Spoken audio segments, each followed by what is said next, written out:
Alrighty, guys, welcome back to the fourth episode of the Two Guys, One Field podcast, and today we are discussing data centers. We figured that would be a good topic since they're starting to pop up all over the U.S., and there's a lot of people debating whether or not they're super bad for the environment or they will actually be beneficial to us as people, and we thought that would be a good topic to discuss. Especially with everything coming around here, everything data center wise coming over the social media and everything like that. News outlets are covering them.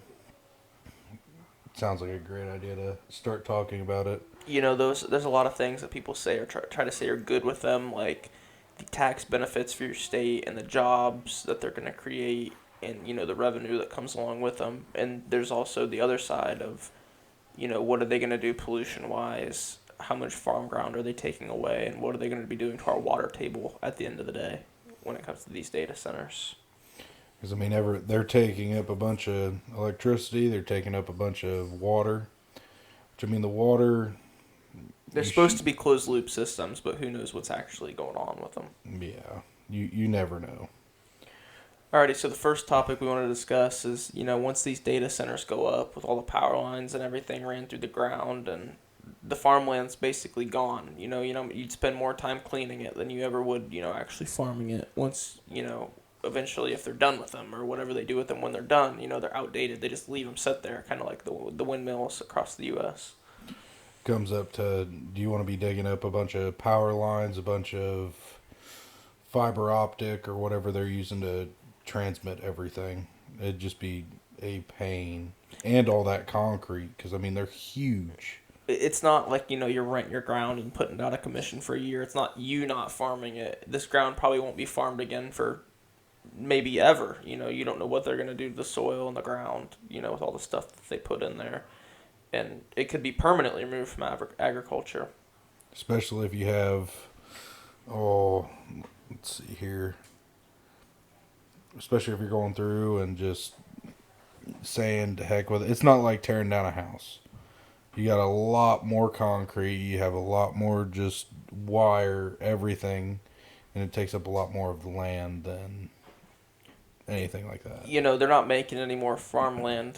There's only so much you can clear, and a lot of it's already been cleared, so that's even making it more competitive. Like something we talked about last week where we did a simulation with $16,000 an acre farm ground, which is low. How much higher it's going to be once these data centers start popping up everywhere. It's going to drive it up even more.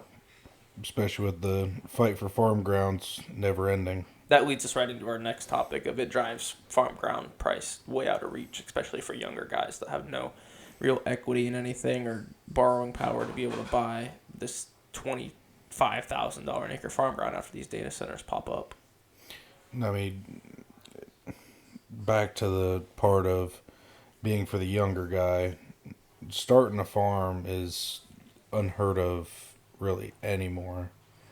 You can try and you can try, but unless you are either given the land or you are starting with a small hobby farm, you almost can't do it. And these tech companies have unlimited money and backing because they're getting money from the state too. It's not just their own money. It's tax monies and grants that are helping build these on our ground, that should be getting farmed. And tax money, grants, government money, not just state. Yeah, these guys aren't looking at yield and profit per acre because they've got unlimited money basically when it comes to buying it, and that's how they're getting it bought.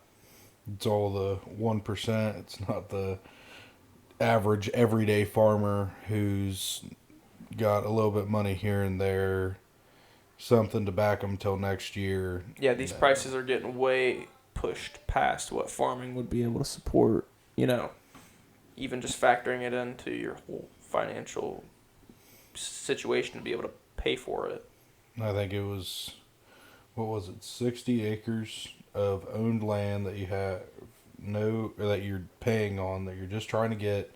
It's about like 500 rented ground if you don't have that already. Mm-hmm. Just to try and pay for it. Make that payment every year with a good crop. And I would like to also discuss how much power these data centers are going to take to run. a lot of these, lower population states like Kansas and the Dakotas, these data centers themselves are going to require more power than the whole state already, produces and consumes just to be able to run these massive calculations through these data centers. Comes up to, are they using generators? What are they using for electricity? Because, I mean, most grids aren't put up for that. And is that going to drive up electric costs for your average everyday person that's on that same power grid? Who knows what it could go up when your total power usage doubles as a state. If not more than doubles, just because of the sole fact of everything coming around. And I mean, we'll start talking about the windmills I can get behind, just for the sole fact of how little they take up, how little amount of farm ground they take up. Now, granted, they might be in the middle of a 150 acre field. Yeah, it's a little bit of a strip. You got a road back to it. And then you go to solar farms. They're taking up ungodly amounts of room. You got electric wire running everywhere underneath the ground. It's a waste of space. And then just to power data centers that are already taking over more ground from farmers. And I mean, it's just ungodly. And even if you put solar panels on top of the data center, I highly doubt that it will be able to power it for very long. Alrighty, so we also want to talk about water usage. A lot of these data centers are popping up along areas where they have large amounts of water that they can use to cool all of these computer components. All these calculations they're doing produce mass heat, and they also produce some pollutants. They're not supposed to be able to get out. They're supposed to be closed systems, but who knows what could get into the water table and leach out into the ground from these huge data centers. Heavy on the supposed to, because I mean, it's always, yeah, we're not putting anything in the ground, and then 5 months after it's been up, something's come around to where, say they're putting, I don't know, it's like the whole chemical thing, some sort of acid or whatever is getting into the water because there's a leak in one of the main pipes, and it just turns into a absolute crap hole. It's both, we could assume millions of gallons a day of water are going to go to cooling these large data centers that, they're for the most part popping up in rural areas to feed these big towns. That water could go towards livestock, irrigation, even just regular families drinking water. Who knows if they're pulling out of the aquifers and the local areas of these places that they're pumping it out of. I mean, you just go... Water, there's only so much of it. Now, granted, you got rain, you have this, you have that, but genuine, purified, decent water, and I mean, heck, half of the... Like, you go up to Michigan, you go up into middle of the state or so, the only thing you have to worry about on the water is, like, sand and iron. There's just so much iron in it compared to... You come down here, you got to get it purified, you got to get this, you got to get that, just to take out all the stuff out of the water table. And then going into that, think about how pure it has to be just to run through and not get all the components rusted, get all this, all that. And I mean, if you have water running through you all day, 24/7, it's going to build up sediment. And that's for sure. Without good filter. Alrighty, so that brings us to our next segment. There's no real benefit to, this is an agricultural podcast, and we're going to talk about everything regarding agriculture. So there's no real agricultural benefit to these data centers to us outside of making funny videos of your friends, doing stuff you wouldn't see, even making them look even more realistic nowadays. That's about all there is to it for us. It doesn't improve yields to a certain extent. It doesn't support the local ag markets. Which, I mean, don't get me wrong. The whole AI, I like the concept of it. I don't like the big data center part of it. And I'm not against innovation and stuff like that, but it's just really hurting small communities, for profit for these large people, that have a lot of money. The 1%ers. And I mean, you can't... there's just something about it where you just can't get it back. I hate it. That's the main part. Like, say AI gets taken over tomorrow, or something new's coming out and the data centers are useless. What the heck's gonna happen? It's Yeah, gonna they're be an there. empty lot. Yeah, I mean they're there. They're not going to go anywhere. They're taking up farm ground. That's the long-term consequences that we also wanted to talk about is how much farm ground are we going to lose to these? We didn't add up the total acreage so far, but I'm sure there's going to be more bill and that ground's going to be out of rotation. There's not going to be any crops on that probably ever again. And that's part of it. And how much is that going to drive crop price or ground price past what it already is? Just adds to another It's part just of, another hand in the bucket, buying ground yeah, up. just a pain. And I mean, don't get me wrong,